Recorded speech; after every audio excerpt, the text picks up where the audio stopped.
Bonjour à tous et bienvenue dans cette nouvelle vidéo. Aujourd'hui on va parler des processeurs AMD Ryzen. Il y a quelques mois de ça je vous avais déjà fait une vidéo à ce sujet là, mais il manquait beaucoup d'infos et surtout les prix.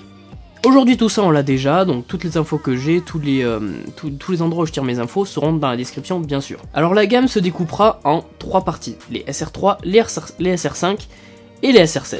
La gamme SR3 sera un équivalent des i5 en 4 cœurs 4 threads, avec tous les processeurs overclockables. Le cache L3 sera de 8 Go et les processeurs auront un TDP de 65 watts.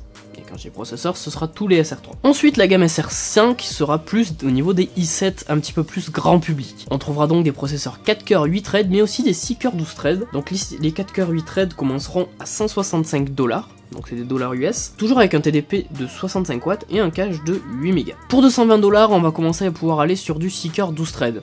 Je vous laisse faire le calcul, 220 $, c'était à peu près le prix d'un i5 pour l'instant. Là on aura l'équivalent d'un gros i7. On aura 16 Mb de cache et toujours 65 watts de TDP. À sachant que si on monte sur les gros 6 cœurs 12 threads, on passera à 95 watts de TDP. Et ensuite, pour les SR7, on passe au gros modèle, vu qu'on aura 8 cœurs 16 threads. Alors 8 cœurs 16 threads, le prix commencera à 300 $. Ce qui est extrêmement faible, hein, on est d'accord. Il tournera à 3 GHz jusqu'à 3,7 et aura 16 Mb de cache et 65 watts de TDP, ce qui est clairement génial pour le prix quoi. Ensuite on passera au 1700X qui lui aura une fréquence plus puissante, enfin une fréquence plus élevée, et en fait les modèles X ils sont à peu près dispatchés dans toutes les gammes, mais eux ils auront un potentiel d'overclocking plus élevé. Alors je sais pas comment AMD va traiter ça, peut-être ce sera les CPU qui seront un petit peu moins, ils feront des tests en usine, si c'est les CPU qui seront un petit peu moins poussés qu'ils enverront dans des versions non X, ou alors est-ce que les versions X auront le coefficient des multiplicateurs débloqués, et les versions non X on pourra overclocker que via le base clock, ce qui se fait de manière très simple. Donc faudra voir comment on fait comment c'est fait pour faire ça. Mais dans tous les cas, tous les processeurs seront overclockables d'une manière ou d'une autre. Du coup, votre 8 cœurs 16 threads overclockable au maximum, enfin prévu pour l'overclocking, avec 16 Mb de cache, 95 watts de TDP, et bien le 1700X qui je crois avait été présenté lors de la conférence sera à 389 $ US. J'avais l'utopie de dire que ce serait à 400 €, ils en sont pas loin en mettant à 400 $. Au niveau des prix en euros, un revendeur belge a un petit peu a donné des prix et a dit que ce serait 1 € pour 1 $. Et ça, ce serait extrêmement cool que ce soit vrai, même si j'y crois pas vraiment. Petit message pour m'expliquer, oui je suis bien au courant que 1 $ est presque égal à 1 € avec le cours actuel, mais ce que j'entends c'est que vu que les processeurs sont pas fabriqués en Europe, nous en France on va devoir les importer, ce qui fera des prix en plus, on aura les 20% de TVA dessus, plus la marge du revendeur, donc ce sera forcément plus cher que le prix qui est annoncé parce que ça paraît quand même très faible.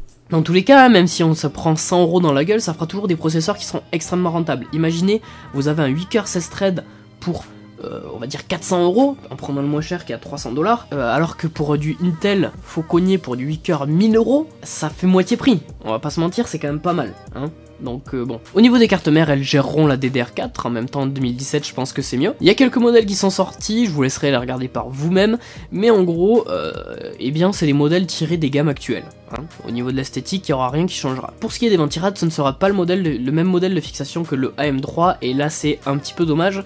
Mais bon, faut savoir se séparer de son système de fixation. Du coup, eh bien, il va falloir soit que votre constructeur fournisse, ou que vous achetiez d'ailleurs une plaque de fixation, un système de fixation différent pour votre nouveau CPU, ou bien alors changer de système de refroidissement. Mais tant qu'on est sur le refroidissement, va y avoir des meilleurs refroidissements de base. En fait, ce sera un petit peu à l'image de Race, sauf que ce sera découpé par gamme. On en aura un petit modèle 65 watts qui a l'air déjà ultra énervé. Il y aura un modèle TDP 95 watts et il y aura un modèle encore plus haut de gamme équivalent au Race qui je pense sera fourni avec les modèles X. C'est des modèles qui ont l'air très costauds et si on s'en fie au TDP et que l'IHS est soudé, on pourra largement commencer à s'amuser à overclocker avec. Et en plus il y aura même une petite bande de LED autour, voilà, on est tranquille quoi. Voilà les amis, c'était donc tout pour cette petite vidéo sur AMD Ryzen. Je suis extrêmement hypé par cette génération de processeurs AMD parce que ça fait super longtemps qu'on n'a pas vu AMD sortir des vrais processeurs qui valaient vraiment le coup. parce que ça fait longtemps qu'on se traîne les FX et ils étaient clairement à la ramasse. Donc là pour le coup ça fait vraiment envie. Clairement j'en veux un, j'ai pas les sous de mon payer mais j'en veux un. Parce que bon le 4 coeurs c'est pas super cool pour du montage etc. Et puis surtout, je vais vous expliquer, c'est que AMD en rendant le 6 coeurs et même le 8 coeurs aussi accessible, et ben il y aura plus de gens qui vont y passer dessus. Et même Intel vont baisser le prix de leur processeur forcément, sinon ils en vendront plus. Et pour le coup, c'est vraiment cool parce que vu qu'il y aura plus de gens qui auront des processeurs avec plus de cœurs, ça va encourager les développeurs à optimiser leur jeu, leur logiciel, etc. pour plus de cœurs. Parce qu'aujourd'hui, il y a trop peu de gens qui utilisent plus de 4 coeurs, et donc c'est de la perte de temps et d'argent que de développer pour plus de 4 coeurs. Et maintenant, s'il y a des gens qui l'utilisent, ben, ça va pouvoir se débloquer. Et ça va être, je pense, une nouvelle ère dans le monde de l'informatique, parce que on était vraiment limité actuellement si on avait un processeur plus de 4 coeurs. Et c'est ce que je recommence à ressentir aujourd'hui, c'est que sur pas mal de trucs, je vois que mon 4 coeurs commence un petit peu à en chier. Après, j'ai une utilisation relativement extrême avec du montage, mais pour le coup, surtout si la suite Adobe s'améliore et s'optimise de plus en plus pour du 8 coeurs au plus, eh ben franchement, ça peut vraiment valoir le coup de passer sur un processeur plus gros, etc. Surtout que là, maintenant, les prix sont ouf. Donc ça fait vraiment très envie, et si au final les développeurs de jeux, eh bien ils optimisent pour plus de 4 coeurs, eh bien maintenant on pourra enfin dire putain, ton gros processeur te sert enfin pour les jeux, ce qui n'est pas le cas actuellement. Si vous utilisez un gros processeur, c'est pour de la 3D ou des crossetages comme ça.